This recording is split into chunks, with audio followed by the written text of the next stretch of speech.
Hello entrepreneurs, it's me again, the business doctor, Keitumetse Lekaba. And today we have Ismail. It was so fun having to listen to him speak about customer centricity. And I think something that's really been going around that entrepreneurs need to look out for, and entrepreneurs need to be very conscious about their customers, how they treat them, what they're giving them. But let me not spoil the juice. Ismail, welcome. Thank you very much. What a pleasure having you on the podcast today, and to have you unpack what you gave us at our IAAE Summit in partnership with FNB. But let's start with the easy stuff. What kicks Ismail? Who are you outside of the job? A glorified nerd. Absolutely. I think I just love everything that's digital.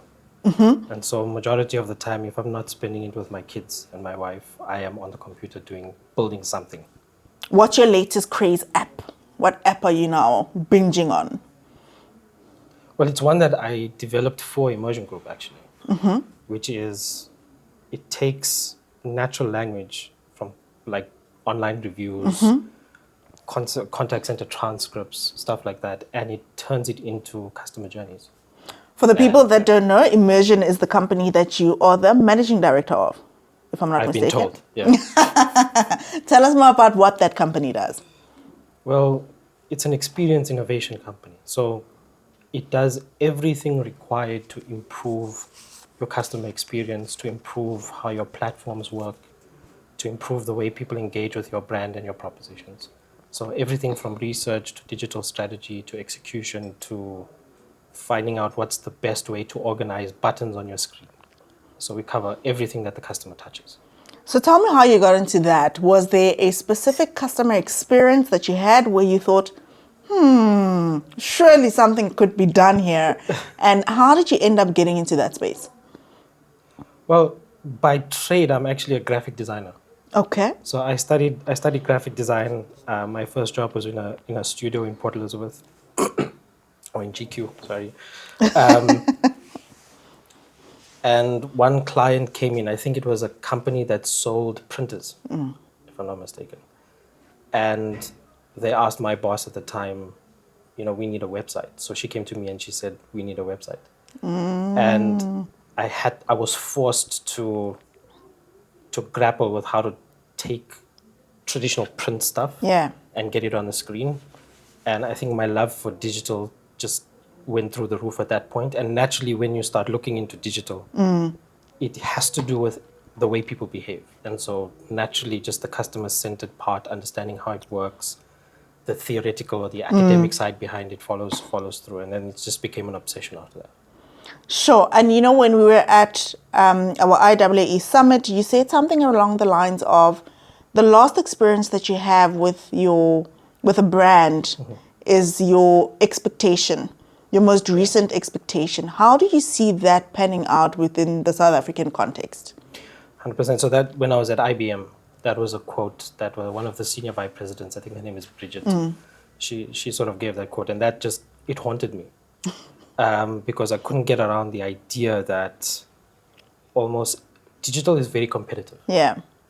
And we're getting to a point where digital has made things like price and product not the key differentiators to a business anymore. Because not everybody can produce the best product in the category. Not everybody has the buying power to get the best price. 100%. So you have to find other ways to compete.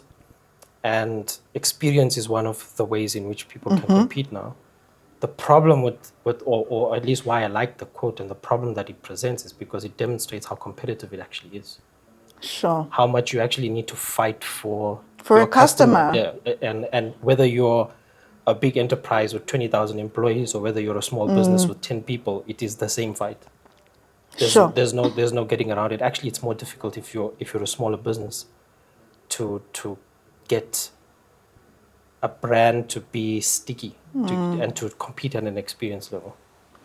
And there are 4 pillars you speak about: research, design, digital, and delivery. How do these, give us a quick overview of anyone watching, listening, how do these come together and how can an entrepreneur use it in their own organizations to start putting together the customer journey, being conscious about customer centricity.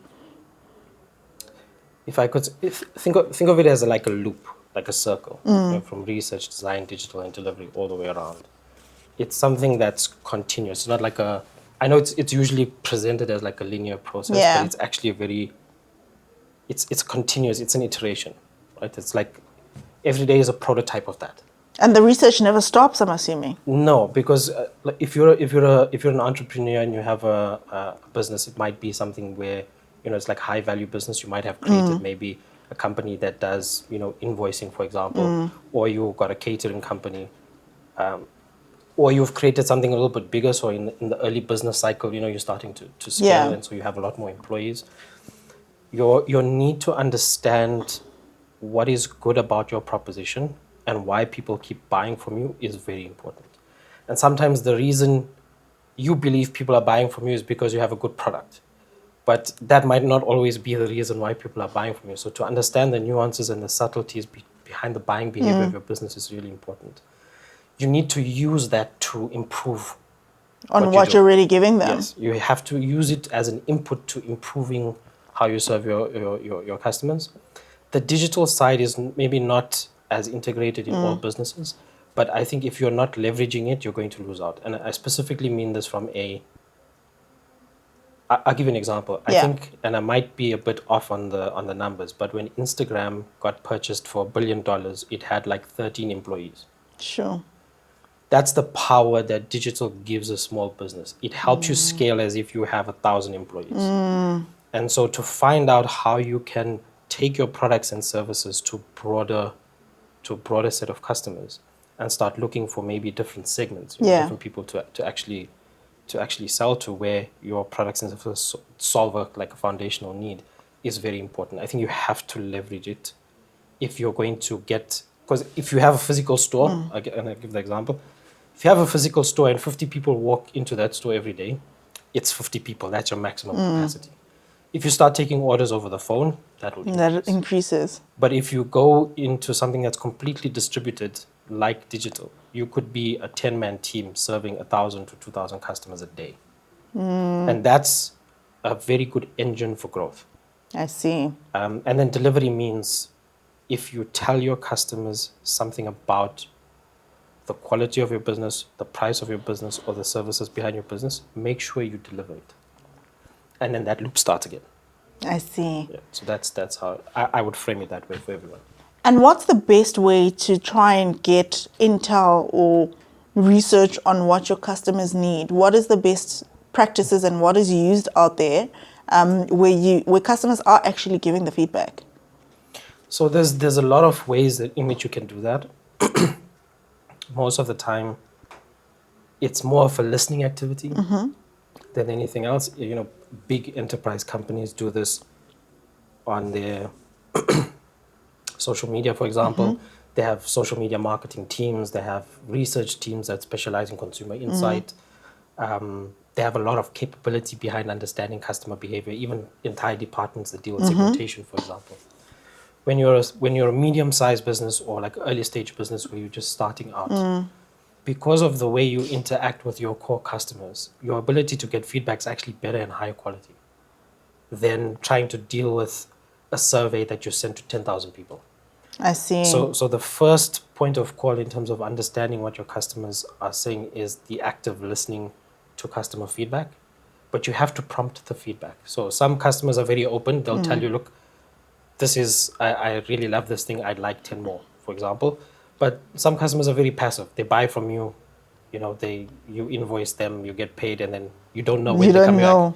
You don't know when they're coming back. And so to actually do or plan a very basic journey around when you reach out to customers, how do you get, and one of the metrics that people use, like big companies use, is NPS, right? Yeah. How likely are you to recommend, which is product to another person. Yeah, but the problem with that is like it's retrospective. So you'll only know after the fact if something needs to be fixed, or you'll know the level at which you operate, but you won't know what can be improved. So a better way to do this is what we call like a customer satisfaction score, which is try to engage your customer at every alternate transaction. and just document the feedback. It's quite easy to do. You can do this in Word or Excel or Evernote, whatever it is you're using. But it is a key indicator into understanding how you serve your customers better.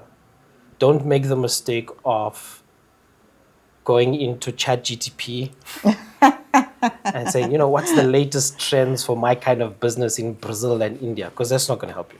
Because the people are here, they're not in Brazil your customers and India. are here, and they are prepared to speak to you if you know how to engage them. And engaging them is not a surgical process. It's literally just being able to ask them a few questions in conversation most of the time, especially if you're an early stage business or small business. And tell me, do you have an example in your own business where one engagement with a customer or an engagement with a customer led to like a change course? And what was that? I can give you one from my own personal experience. So while I was studying, my father operated and managed a business called DAX International, which was like a retail clothing, footwear and apparel store in GQ.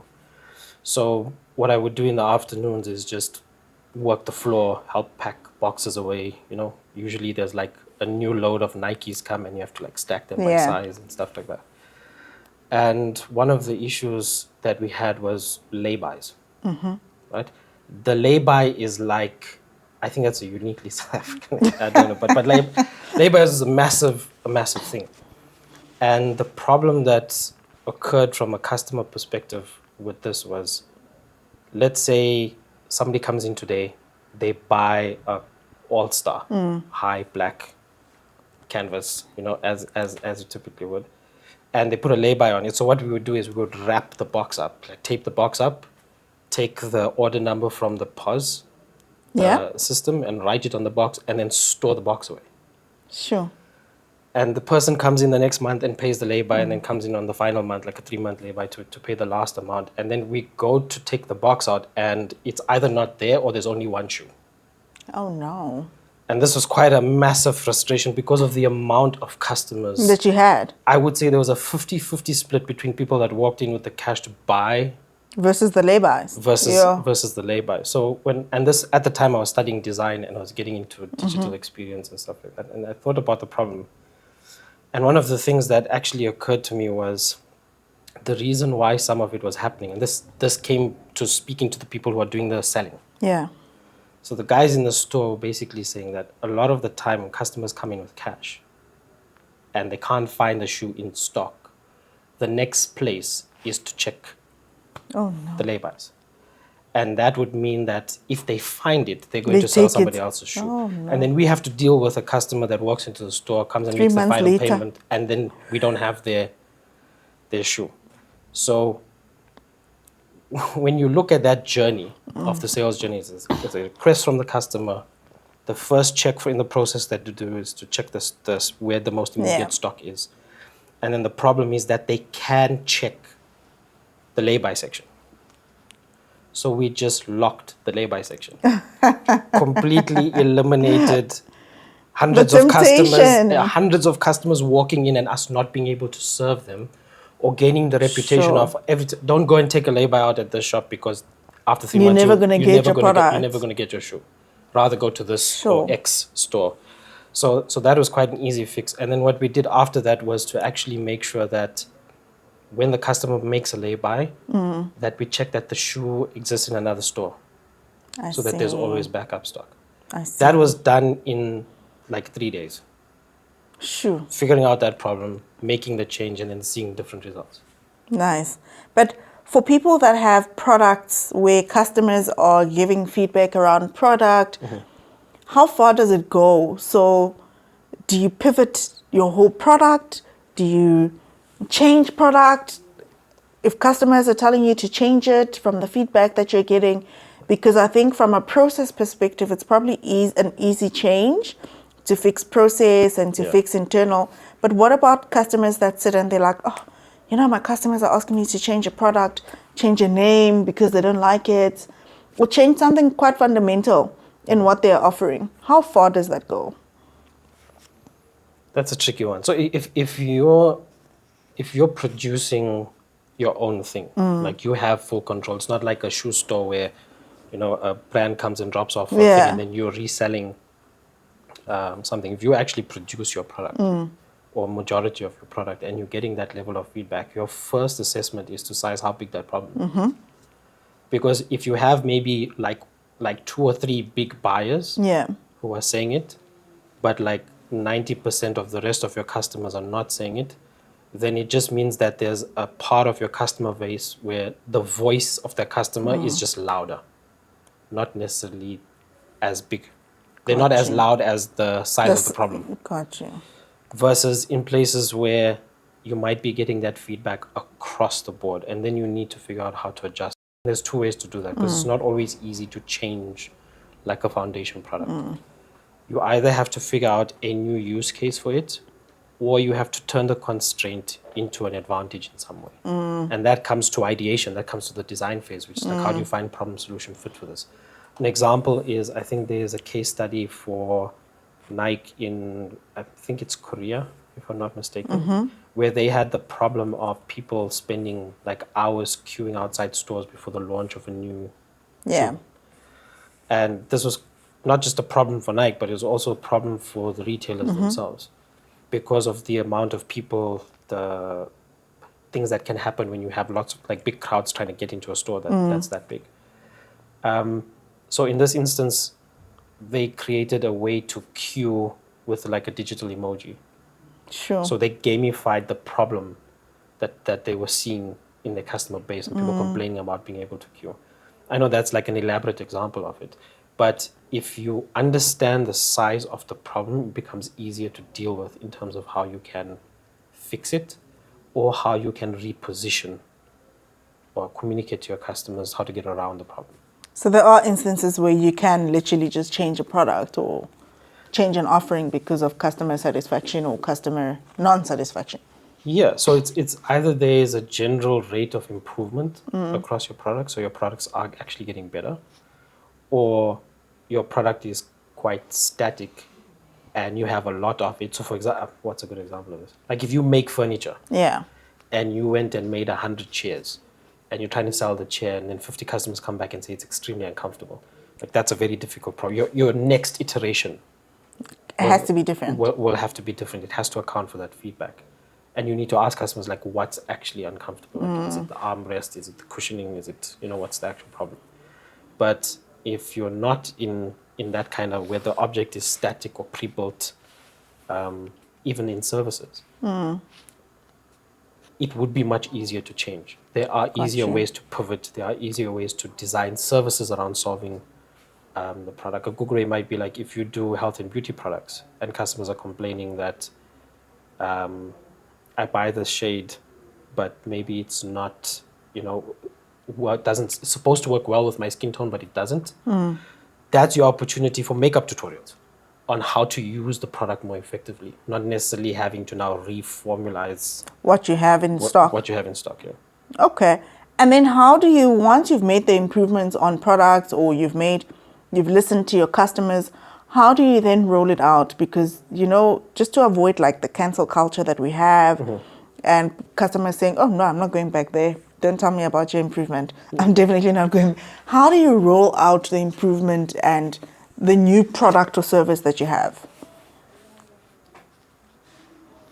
I think one of the most understated things in digital experience is the way you communicate. And when products become digitized, people feel like traditional methods, and I've experienced this in the enterprise, right? So I've worked at a few places where we go and create this amazing experience and the customer never ends up knowing about it because it's buried deep inside the app. So you have to become a customer of the business, then you have to become a user of their core products, and then you have to get their app, and then once you're inside the app, then you only get to the features we actually built. So there's a lot of places where people are not good at bringing their customers along their improvement journey. So, and this is actually just a very basic tactic. Tell your customers you heard what the problem is. That's not a difficult thing to do. That is one MailChimp campaign. And for the guys that don't know MailChimp, like, and obviously these are some of the tools that you use to communicate with customers or, you know, get your customers informed about business and products. Maybe once you've concluded your thought, what are some of these tools that a small business, someone starting out, you know, they don't have big resource, what are some of the tools that they can use to make sure that they stay connected with customers, they stay in communication with their customers, and they can also hear customers out? 100%. Yeah, the tooling is really important. But like, I would say, just on the communication part, even if you have found a way to SMS your customers or send them an email, because and we'll come back to how you get the ability to do that with like things like customer information is important. Take your customer along the journey of what you are changing, because a lot of the time they don't know that you're working on improving something, and they might just silently disappear. You know, they disengage from your brand, and they start looking elsewhere, and then they switch. And so communication is absolutely key. Bring your customer along those changes. Tell them that you're working on improving the product. Tell them that you've heard the feedback. That constant engagement with them is really important. Even if it is a thing in their inbox that they don't even open, they know you're communicating with them. I see. It's such a subtle psychological effect. And you can do things like, you know, Ismail from Immersion, you'll read that part, or like Megan from Mr. D. Yeah. You know, you'll see. You'll know that it's coming from this particular company. You'll know that it's there. You know that you're not completely out of the loop, and you're now stuck with trying to find something else. But to get to that point, you have to focus on what are the tools to do that. The key components, like I would say, number one is most businesses at some point will either need to invoice or quote, right? So there's that part. Most of them will need to be able to make payments and accept payments. And they would definitely need the ability to communicate with customers. So at the foundation layer of this is you need to start storing customer information beyond just the basic or rudimentary forms. Like an email address is really good because it gives you a very rich way to exchange and communicate with your customers. It's not always easy for you to call customers because, you know, there's a cost involved in that, and there's time involved in that.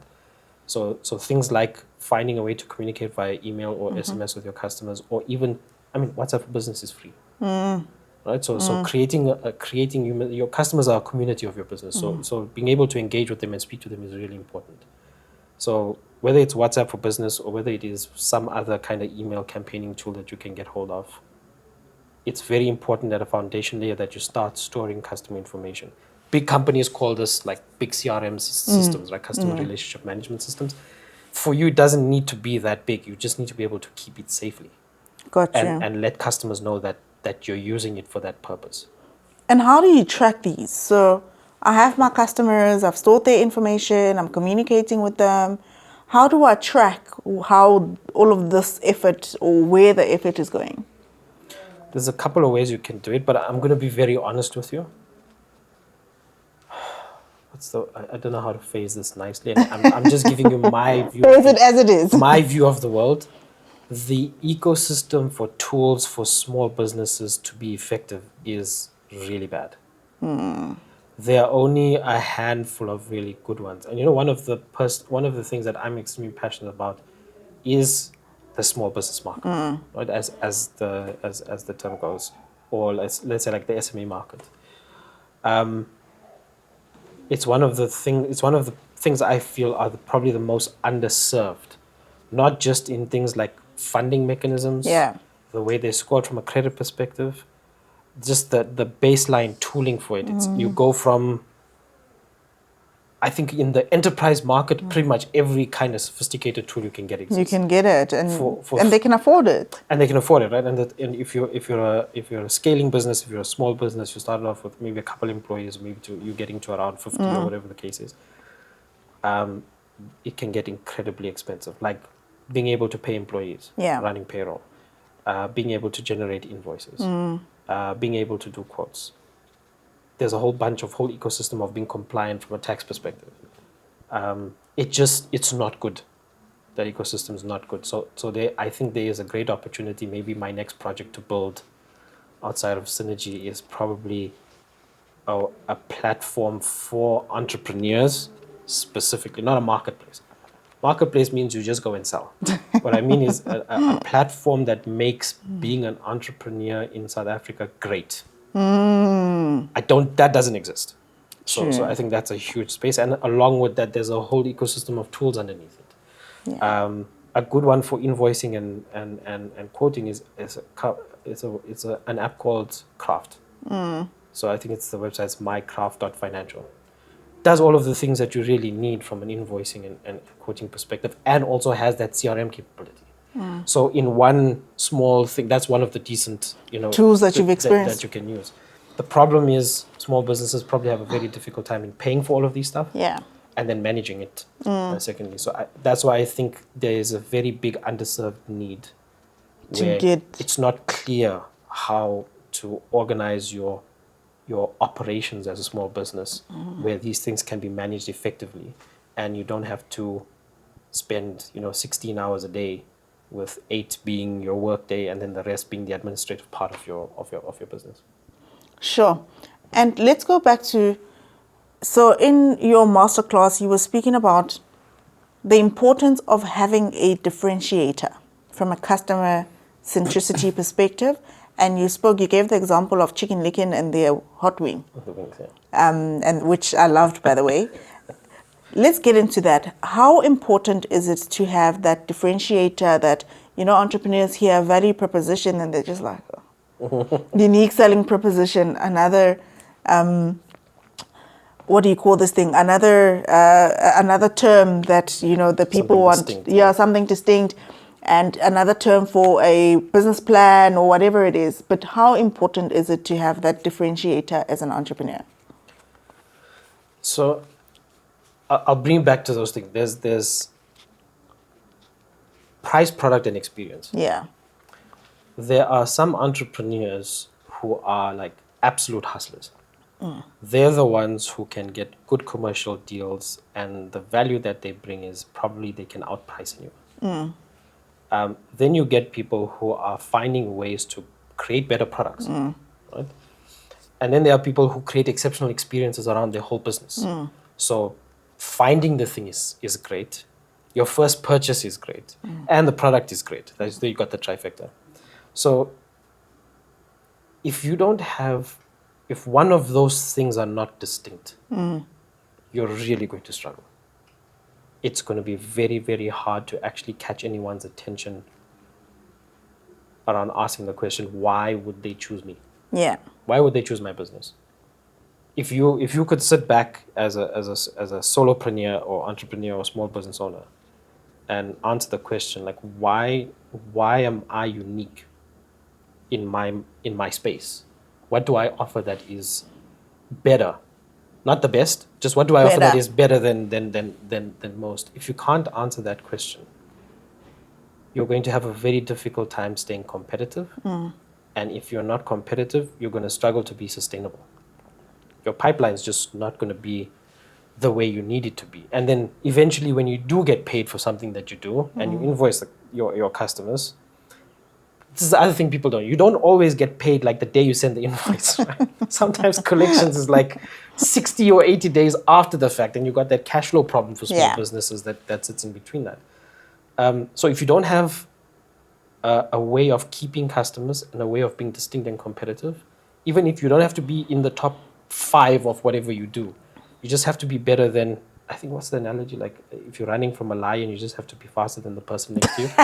That's the same thing. That's a competitive. I like that one. Being a small business is you have to find that one thing.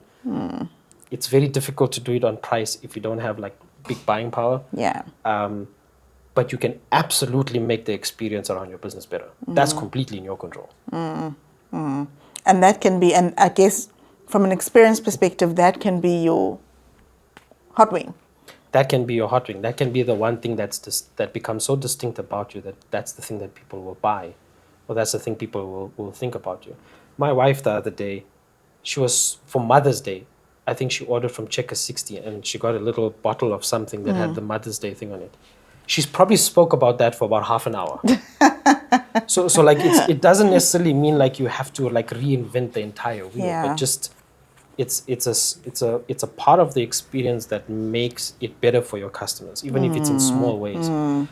Those things they go a long way with your customer in terms of loyalty. 100%. And just in us wrapping up, what are some of the, let's start with the pitfalls. What are some of the pitfalls that you would encourage SMMEs and entrepreneurs to look out for from a customer centricity perspective, and what shouldn't they be doing? What are the lessons that they can learn from you? You save the toughest question for last. That's a difficult one because I think there's a lot that's dependent on what it is you do. So, services-based business or even small consulting companies versus people who are doing actual products versus like the reseller market. I think one of the worst things that you can do is not pay attention to the way your customers behave and the reasons they buy, number one. The second thing that I would say is an absolute pitfall is that small businesses, for some reason, it's been my experience in feedback from a lot of the people that I've spoken to, especially at the conference, that they feel that they're alone.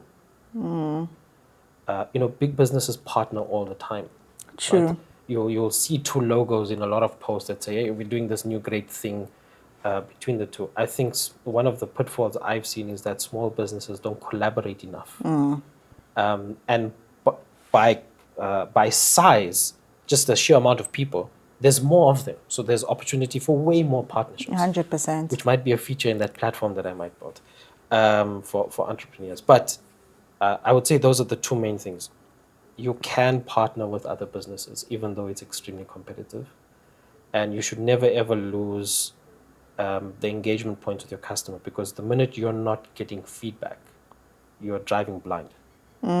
So those are the I would say the two killers I've seen where people feel extremely isolated and they're not getting feedback from customers. There's very little you can do to get out of that. And lastly, what are the must-dos? Especially if you want to keep your customers coming back, because that's obviously what you want to be doing. And you want your customers to be advocates of your products and services, and to do the marketing for you. Like your wife with the example. Yeah. I mean, she'll tell someone else and she'll now look forward to ordering on another holiday in anticipation of what she's going to get. So what are the must-dos for entrepreneurs in terms of dealing with customers, customer centricity, and being aware?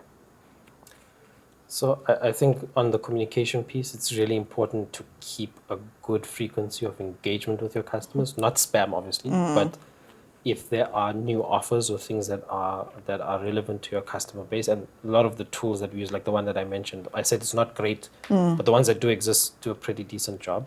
So communication with your customers is absolutely key, especially because it drives your insight into what customers are saying and how they're behaving. That you absolutely must.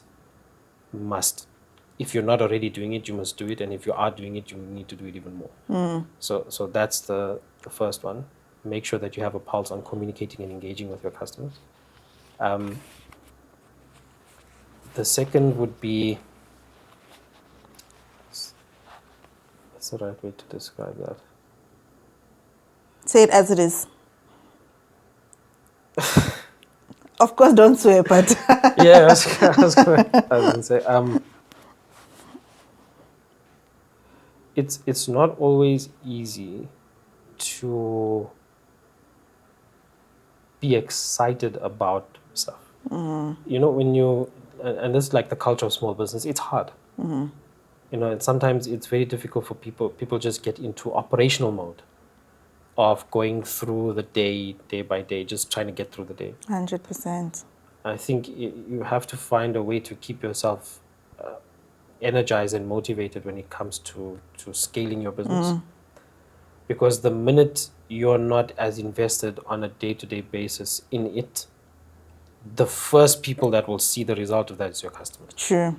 And there's very little loyalty in the South African market they will bounce in a heartbeat. So I would recommend, like, I think that's more of the culture piece, but you have to find a way to incentivize the behavior you're looking for from customers. I think this is one of the most crucial things. So make sure you're listening to them. And number two is you have to give them a reason to come back. So, and I know I hate the term loyalty and rewards. I don't think that's what I'm trying to describe. So I was looking for an alternative. I think you need a way to incentivize customers to come back. I think you need to give them a reason why they would make their next purchase with you. There's a lot of mechanisms. There's things like points. I don't know if you remember those little cards. I think they still do it. Like at the car washes. At the car washes. Where after every fifth one, you get a free one. 100%. Yeah. A good one of this, like I actually look forward to it, is Seattle. The coffee joint. Like the first thing I ask them when I get to the till is like, do I have any free coffees on my thing? And it's a part of like a recurring behavior. I know I'm building up something with it. And that might be maybe a small example of it. But a lot of small businesses that I've seen are not driving or incentivizing any clear behaviors they're looking for from customers. And so then it's very difficult to keep them on board. 100%. Any last words from yourself to our entrepreneurs in terms of customer centricity, digital? I mean, I think in the space that we've had, you've shared quite a lot with us and quite a lot to take in, especially around customer journey, centricity, and digital. Any last thing that you want to summarize for us before we go?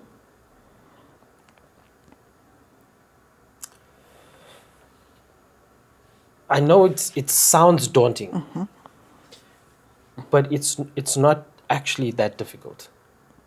In like Immersion Group works in quite a lot of big companies, and majority of the time we see multiple stakeholders from different places like violently agreeing on things. I don't know if that makes sense, but they're sort of sometimes getting each other's way, even though the customer is the net result or objective that they're trying to get through. If you're an early stage business and you're in the process of scaling and building a big customer base and employing more people, I didn't even touch with the staff part, but if you're scaling that way, it's actually easier for you to be customer centered because it is not a scale problem. It is how quickly the information can be shared and acted on in your business. Yeah. And I would leave people with that advice, which is it's not not difficult to do if you're doing the right things, which is not very helpful. But I think maybe one of the things that we can invest in is maybe like a customer centricity starter kit, which has some of the basic things you can do on a day-to-day business, on a day-to-day level for your business that can improve your approach to being customer centered and how you're approaching your customers. 100%. And then like a very like top 10 tools and things that you can be a bit more aggressive on in a digital perspective for the purpose of helping you be more sustainable and grow and taking less of the administrative burden of running the business day to day, so that you can actually focus on the customers, on the customer side. So like to because that's what digital really helps. That there's things that you can peacefully go to sleep and know that they're taken care of. I think maybe that would be something that I would say. I know that the tooling is not that great, but we can definitely do something to make that better. But in the meantime, just listen is the advice. I take my slogan from Nike, which is, as they say, what do they say? Just do it. Yeah. Just listen. Just listen is really key. If you're only focused on where I'm going to make the next sale, and you haven't understood the reasons why people have purchased before, and you're not doing that listening part, you're still going to keep asking yourself, where am I getting the next sale from? It's not going to be an easy question. It's going to get more difficult to answer. I think I like that. Just listen.